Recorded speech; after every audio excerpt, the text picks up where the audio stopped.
Cincinnati enters their second season as a Power 4 team, and things are not looking good for the Bearcats. Their roster has taken a hit overall. As far as comparison to the rest of the Big 12, they are one of the least talented rosters, and this team really just looks like they are in for a lot of struggling this season. It's going to be really tough to see Cincinnati making a bowl game.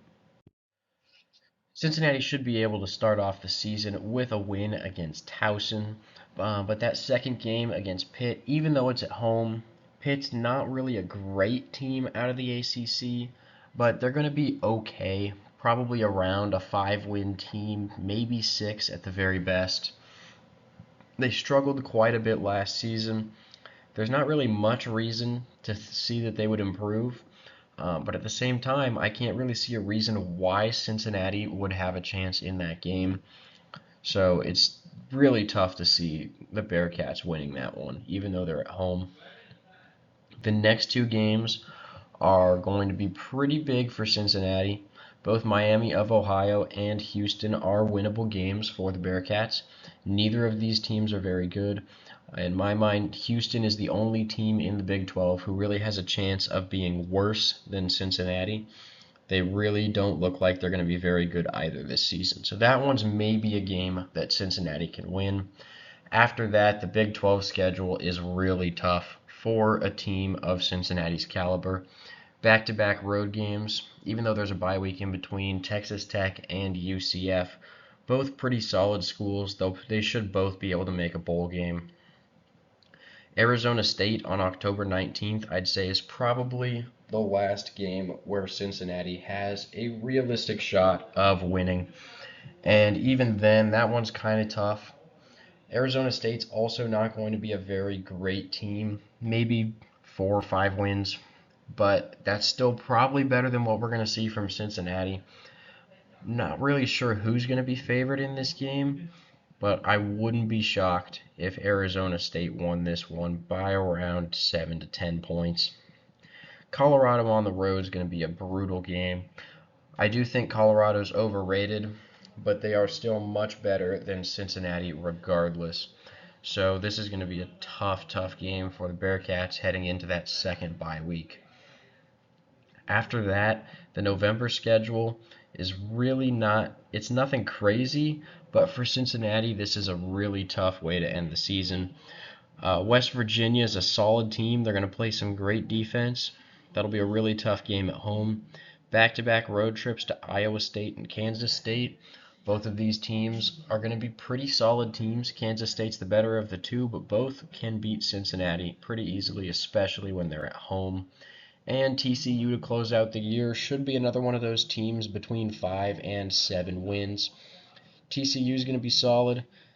Cincinnati has the home field advantage, but I don't really know if that'll make much of a difference. It's going to be another really tough game for the Bearcats.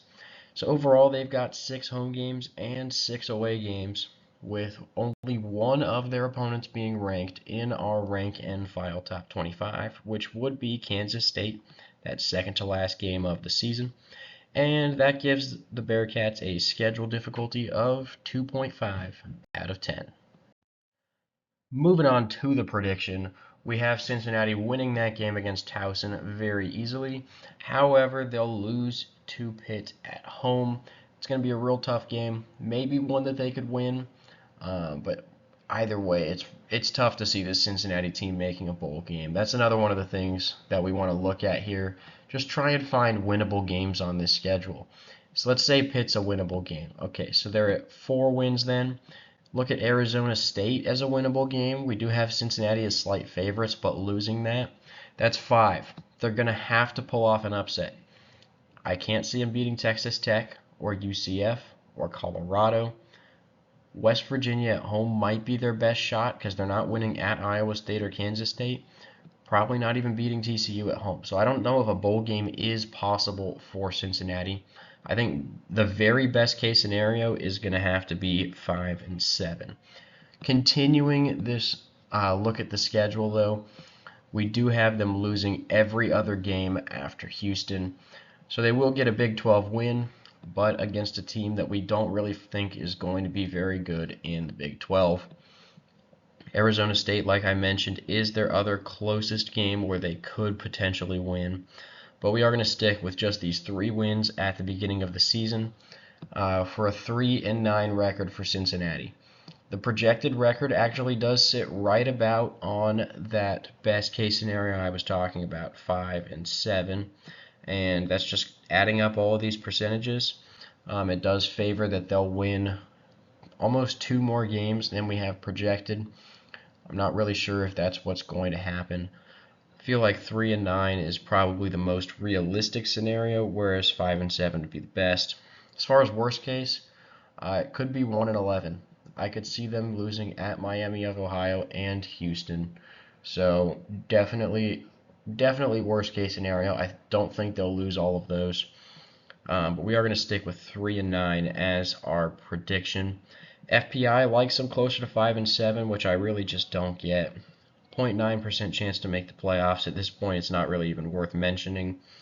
So yeah, Cincinnati's in for a bit of a rough season this year. Hopefully things start to improve for them in the future, but with this schedule, a bowl game is really just not in the cards for the Bearcats. So thank you guys so much for watching. Please make sure to like and subscribe, and I'll see you in our next video.